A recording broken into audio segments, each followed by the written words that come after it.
What is up, everybody? Brett here, bringing you back for some more 2v2s on Total War Warhammer 2. The map today is going to be Ruins of Paravon. I'm going to be playing as the Cult of Pleasure. My ally is going to be playing as Clan Pestilence, and we're going to be up against Norska and Tomb Kings. So if you're very adept and quick at looking at these armies and ally counts, you'll see there that the Tomb Kings will be up to some kind of shenaniganry. I'm going to go ahead and put it in slow motion for you guys as I break down the armies and the thought processes behind this. Now, first thing I want to point out is the map. Okay, the map is huge. It has a lot of terrain. It has water here. This is an impassable obstruction on the map, and lots of wooded areas. So there's lots of terrain to take note of, and because of that, our artillery placement becomes key to our build. So I took 2 units of Reaper Bolt Throwers. Going up against Norska and going up against Tomb Kings, those are 2 factions that you have to expect a lot of large and sometimes very mobile units from. So what I wanted was the best line of sight possible on this map available to us.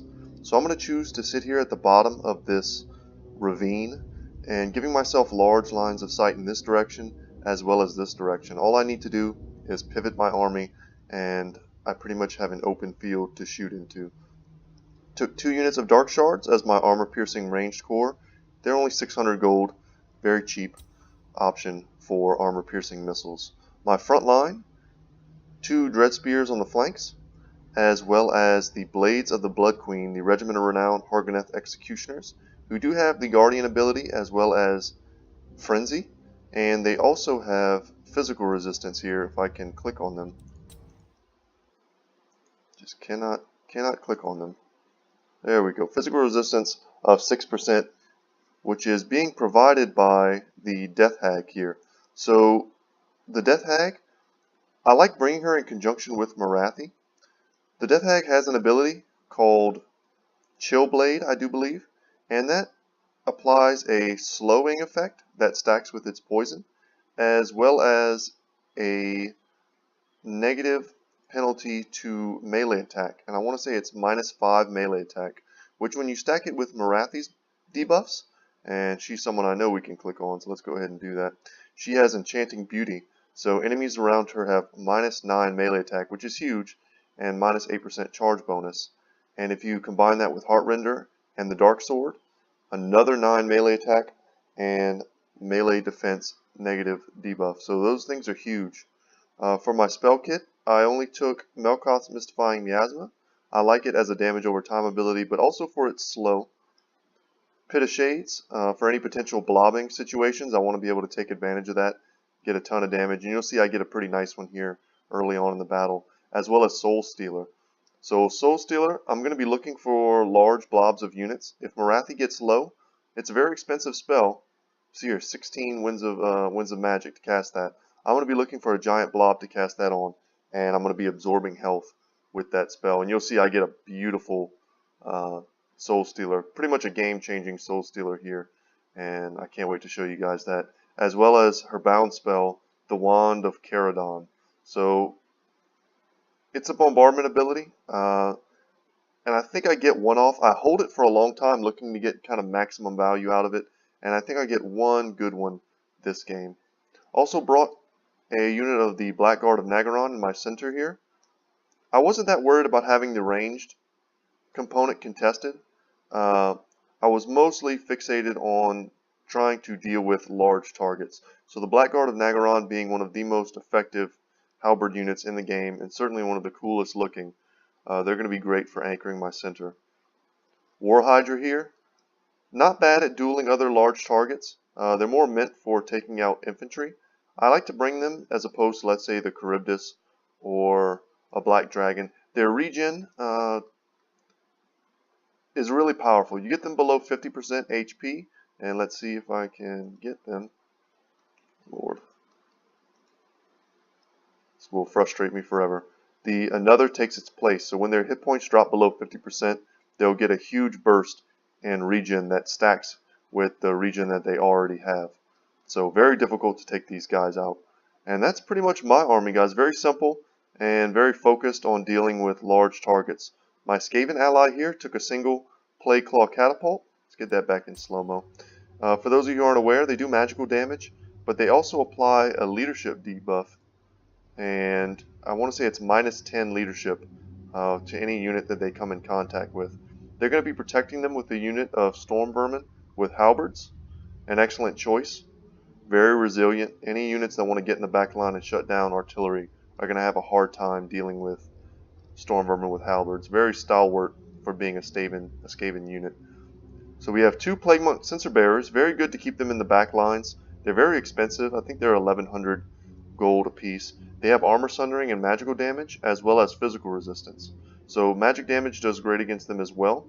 And because they have very low armor, you don't want them in the front lines necessarily. You want them intermingling with your cheaper units, like the Skaven Slaves here, and getting that DPS while the cheaper units absorb most of the fire. So speaking of fire, we have the Warp Fire Throwers, and they're going to get some nice volleys this game. Really fun unit to watch.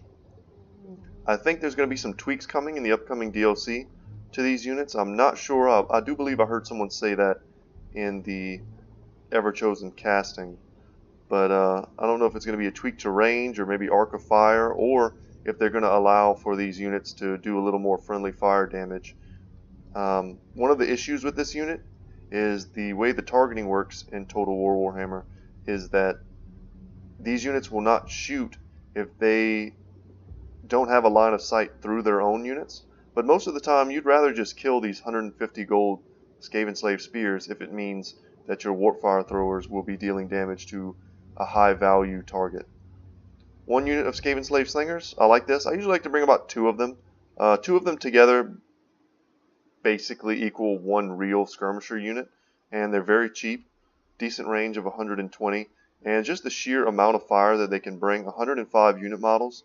They can wear down most targets over a long, grindy battle. And we have Lord Scrope. Lord Scrope himself, the Plague Master. He is pretty good in melee, as his tooltip says. It says decent melee combatant. He does have Frenzy. Immune Psychology. He causes fear. He brought quite a few of his spells. He has his items as well. Let's pause it, see if we can click on them and read them exactly for you guys, if that's a possibility. I know they're revamping the spectator mode in the upcoming DLC, and I hope this is part of something that they fix. It shouldn't be that hard to click on a unit and break it down for you guys, and I apologize for that. He does have Liber Bubonicus, and that's going to be a damage over time ability that he'll be able to pop. It's one of the items that Lord Scrope can take. And he also has a spell called Plague, which you're going to see my ally use to great effect this game. And let's not forget here the Hell Pit Abomination, kind of the centerpiece of this army. Too horrible to die, regeneration, and if you do manage to kill it, it spawns a unit of Skaven Slaves.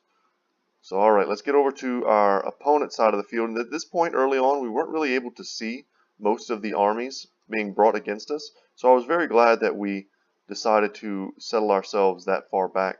The Norscan player does have a sneaky units of the Norscan Ice Wolves, 2 of them mixed with the Beasts of Tashnar, who are anti-large and they do have Frenzy.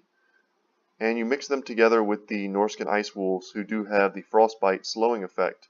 And you're going to get a very nice backline harassment unit. And in a pinch, they can even fight cavalry if they need to. The Norscan Ice Wolves are, surprisingly, they are large units. So they're not smaller units. So against certain types of cav, they can end up doing just fine if that cav doesn't have a bonus versus large. Norscan opponent here brought an entire front line of Marauders. Now, Norscan Marauders are better than their Chaos Brethren because they do have the Norscan trait of Rage. So the longer they stay in melee, the more benefits they get, all the way up to the eventual Stage 3, plus 5 melee attack, plus 8 leadership, and 11% physical resistance, which is nothing to sneeze at. So the Marauder Berserkers also saturated amongst the Marauders. Good way to play these guys in a secondary line. They also have Frenzy, but they have an enhanced form of rage, which is Berserk. So the longer they stay in, let's look at their stage 3. Takes them 30 seconds to get that. They have plus 13 melee attack as well as plus 22% physical resistance, but they do rampage. But I mean, if they're rampaging, that means they're attacking, and that's exactly what you want them to do. The Famir Warriors, these are the anti-infantry armor-piercing version. They do sunder armor when they attack, so that is worth knowing. They will lower the armor of any unit that they come into contact with. And let's see, from the Mist. So they have plus 22% missile resistance as long as their leadership is above 50%. So that's good for them. You can't just burst them down as you would, let's say, a Minotaur or something like that without shields. These guys can make it into melee just fine before being taken down. Armored Skin Wolves, a unit that I like to take quite often. 70 armor, not bad compared to their unarmored variant. Physical resistance as well as frenzy and regeneration. The regeneration is really key on them. You want to keep as many models alive as possible, and sometimes almost use them as cavalry or cavalry hunting units. They're very good at taking down, let's say, an Empire Knights, things of that nature. They'll kill those guys without losing a model, and regen is most effective the more models you do have. And we have 2 units of Marauder Horsemen with throwing axes. And I'm using Morathi here to scout and slowly advance a little bit, casting a Melkoth's Mystifying Miasma. I believe at this point I already had full Winds of Magic. And I'm going to be switching my artillery here in a second onto these Marauder Horsemen with throwing axes. The last thing I want is for them to get up and around my army. And last but not least, on the Norskin roster, we do have Wulfric the Wanderer with all of his abilities. He has the Sword of Torvald to give him massive weapon strength. He has Fight or Die to give melee attack and leadership in an AoE around him. He has Sea Fang to send down a line and do a lot of damage. It looks like a Viking ship, so if you see that happening, that's Wulfric the Wanderer's damaging ability. So there we go. The first shots here coming in, and a swing and a miss, but the next few should start taking them out. And at this point, using my scouting, I was able to see for us the Screaming Skull Catapult, a unit that you hardly ever get to see. Look at the animations on that. I've never noticed before that the skeletons actually walk. Wow, that's creepy. These units are not very good, unfortunately. They are the tier 1 artillery piece for the Tomb Kings.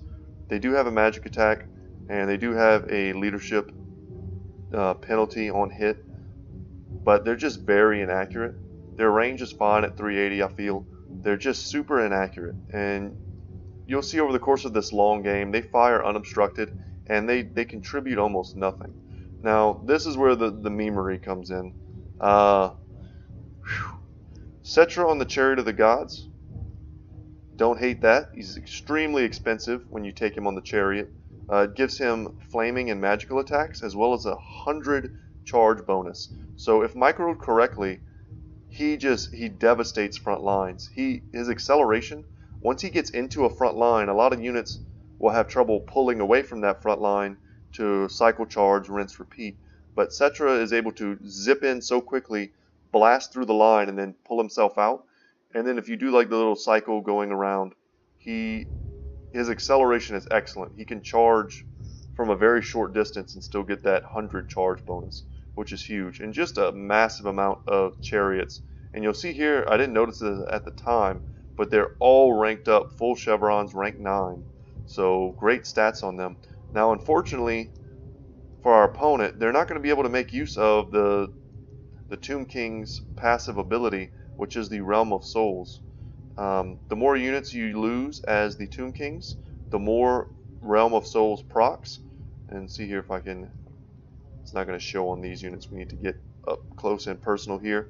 So, restores hit points, and it can resurrect combatants if their health is high enough. But there's just not enough unit models on the Tomb King side to trigger that reliably. So he's going to miss out on a lot of value from that. And that's something, I mean, obviously he's having fun here with mass chariots, which against the Skaven could be devastating if used correctly. But the way he's going to use them here, and I'm going to go ahead and speed it up, he's going to keep them bunched up, which is not something that I would recommend. Now I'm using Marathi's huge speed to try and kite these units and to waste their ammunition. These are the throwing axe variant. They're heavy armor piercing. You don't want to play around with them too much because they can hurt you out of nowhere. But I'm going to get a Melkots on these guys to slow them down, allowing for more accurate fire from my Reaper Bolt throwers. You're going to see here we're wavering these guys already. And never underestimate the power of Marathi in a 1v1 situation. She is an anti-large armor piercing, something of a duelist. She can get a charge bonus on you with her flying mount and deny you the charge bonus that you would otherwise get if she were, let's say, just on a regular horse. But her Dark Pegasus Sulafet allows her to be very mobile and to pick and choose your targets. And with all of those AoE debuffs that she's able to apply, it's very difficult for any lord or any group of infantry to even hit her. You have to rely on units like this to poke her down, and we're taking care of them. We're going to focus them quickly. We've got them near the edge of the map, and this unit's going to route right off. So an excellent pick there early game. I was able to turn my Dark Shards as well as my artillery and keep them back. I was worried about them trying to get into the side of my formation, so I turned my Dread Spears to face them and to use their silver shields to absorb those hits.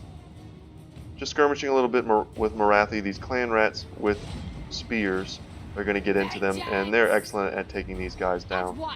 And we shouldn't have any more to fear from them. Screaming Skull Catapult here. You'll see here it has a target that's not moving, and it's just missing, just whiffing at every single opportunity. Not even getting value against a Skaven Slave Spears. It's just unfortunate. Amazing fire coming in. I love this angle here from the Warpfire throwers. They're able to fire up and into these units. Sometimes an upward slope can be just as advantageous as a downward slope for units with poor angles of fire. And you'll see here, Seafang ripping through these Plague Monk Sensor Bearers, doing decent damage. That wasn't a bad shot. These Warpfire throwers need to get back. Stand Your Ground has been propped from Skrulk. And here comes this very scary harassment squad here with the Famir Warriors. Now, my Dread Spears, they weren't mis-microed. I kept them here on purpose. But these guys are going to get into here trying to screen with the War Hydra, but it's just not enough.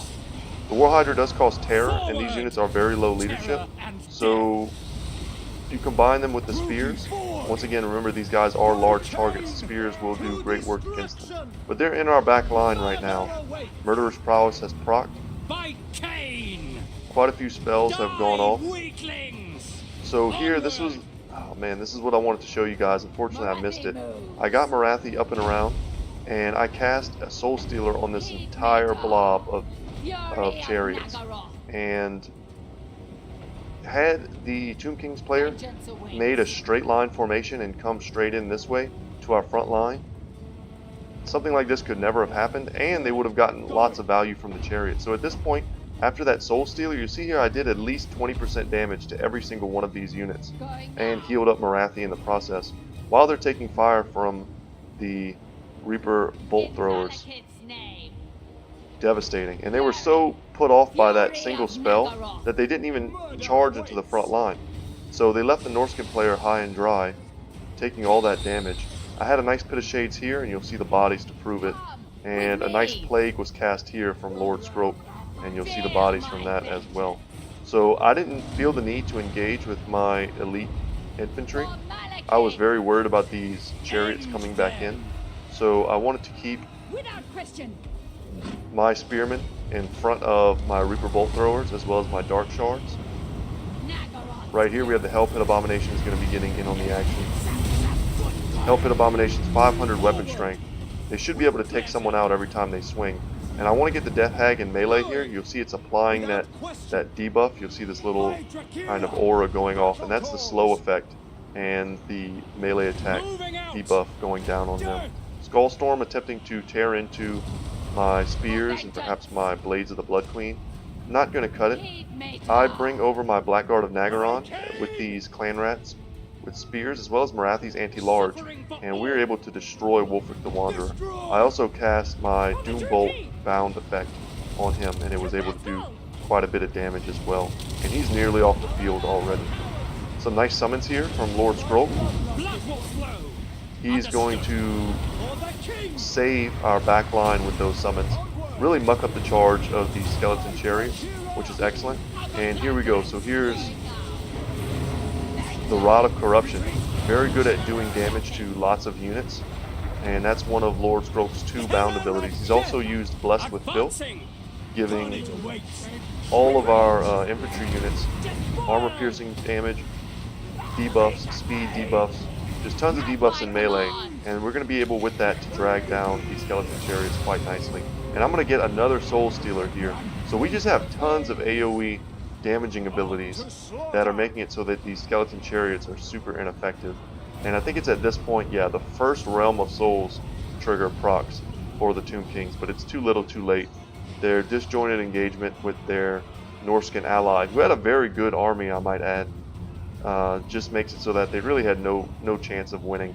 Had they gone slightly ahead of the Norscans with a flat chariot charge, they could have easily broken the Skaven front line and made way for the Marauders and the Berserkers to get all the way into my front line, and then potentially even our back line.